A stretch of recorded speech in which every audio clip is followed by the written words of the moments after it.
This is DJ NewLife with alldayplay.fm.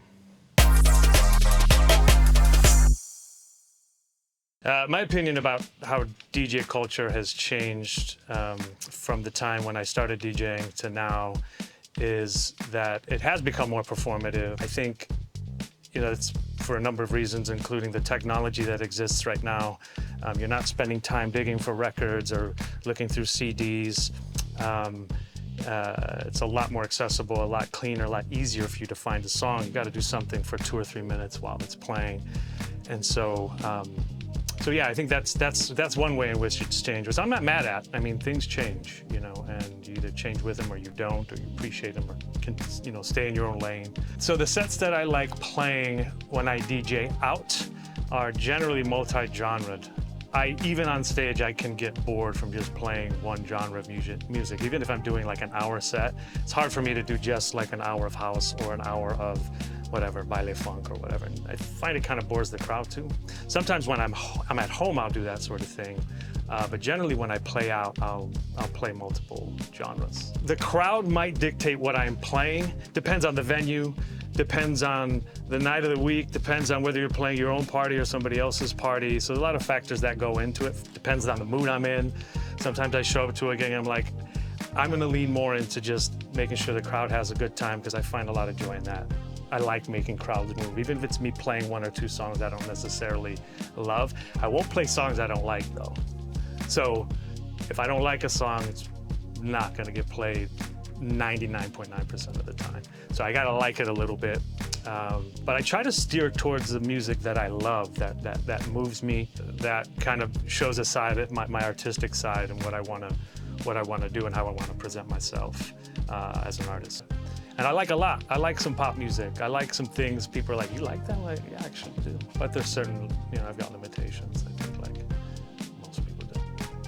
My philosophy, my approach to DJing, I think it's a little fluid, but I'll give you my answer like today and now.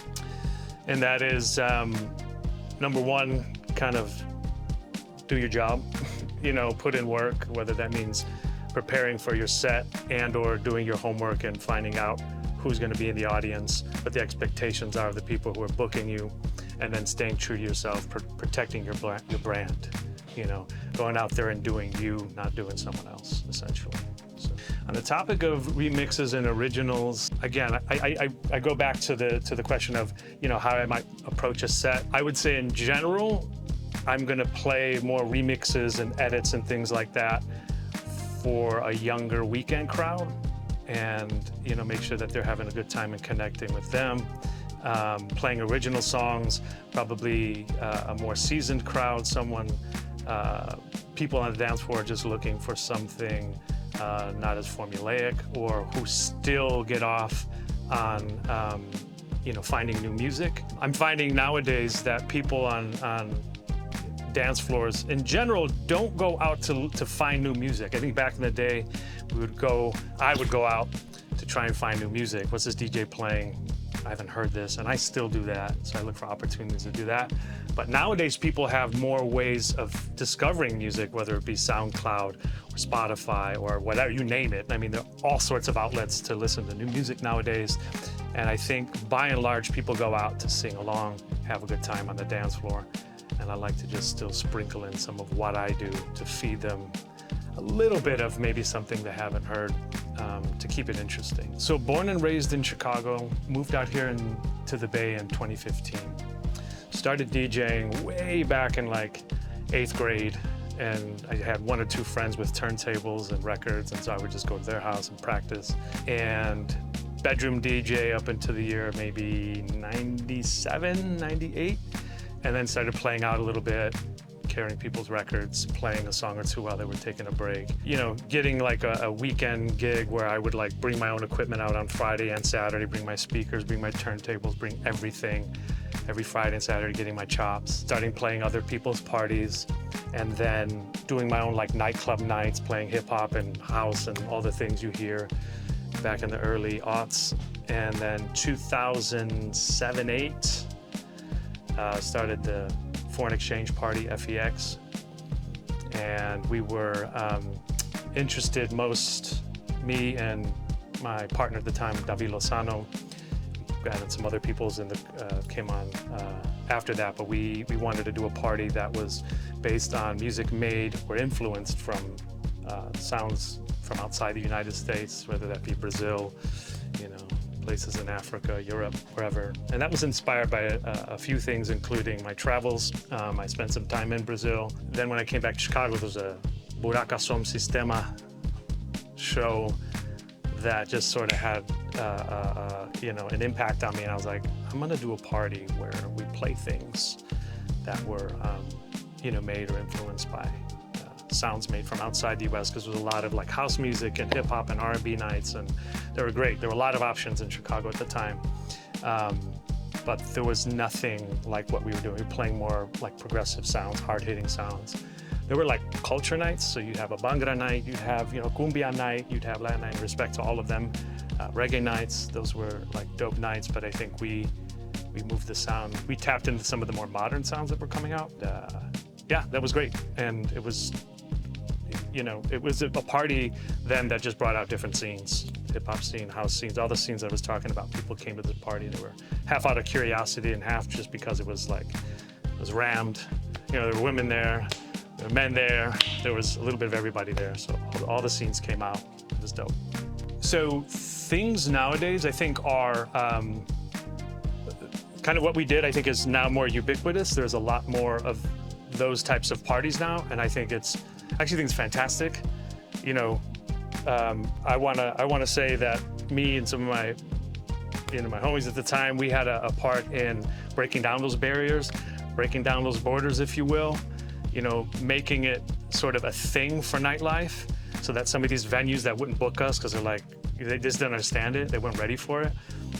These parties are now getting it. It's music does what politicians can't, right? Bring people together. So whether that be scenes within a city or that be people from other parts of the world. I mean, it's crazy now with the internet and with just DJs opening up and exploring new sounds. I think it's more exciting than ever. I think that nightlife is more exciting than ever in that regard. That said, I think it's also time for people to step up. I love that there are more DJs, more people to document what they're doing. I'm not someone who's like, too many DJs and everybody's DJ. I mean, I see that perspective, but for me, it's like the cream will rise to the top, right? And so if you're really doing it right, and if you're playing to the audience or you're playing to the camera or whatever you're doing, but you're connecting with people and you're doing something that's about love, that's all that matters. You're doing something from the heart, that's really all that matters.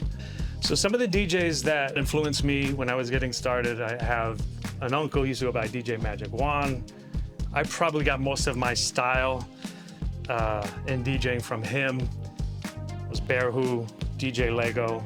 They were like, young cats like me who were DJing and out on the scene, touring the world actually, while I was still a bedroom DJ. So I was influenced by what they were doing, not necessarily the sound. And a lot of other local DJs, DJ Bots, who's like an old childhood friend of mine, who was just an amazing hip hop DJ. People like that. Devious Dave, of course.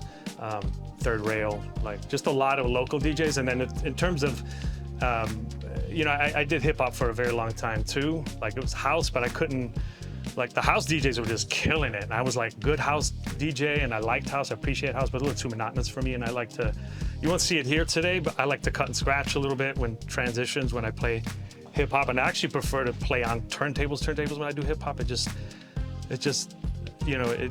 makes more sense for me in my hands. But a lot of the hip hop DJs on the East Coast at the time too, who were just doing dope shit. And I wasn't introduced to West Coast hip hop until like the early 90s, when I think the rest of the world was, with NWA and people like that doing gangster rap. But anyway, kind of all over the place.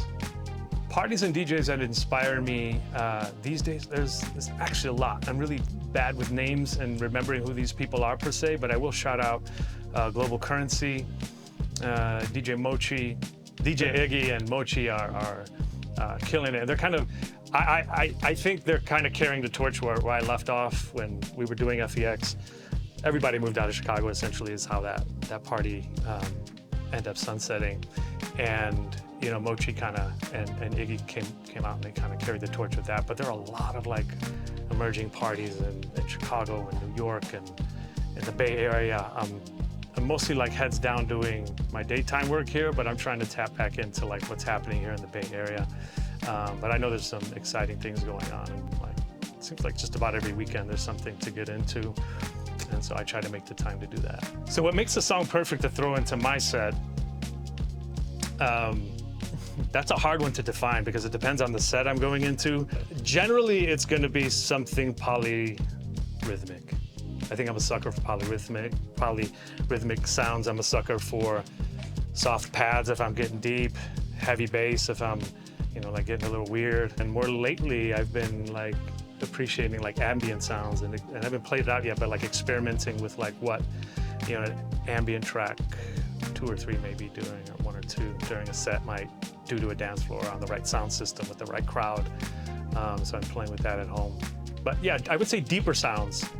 And that kind of taps into some of the hard times I think I have on the West Coast, because I think people here, and I'm generalizing because I know, people in this room like all kind of music, but by and large, dance floors, you want to hear uplifting music here on the West Coast. But I think on both coasts, I can say that might be a little bit more true on the East Coast too, where like you want to hear uplifting tunes, people come out trying to have a good time. It's sunny out, weather's great.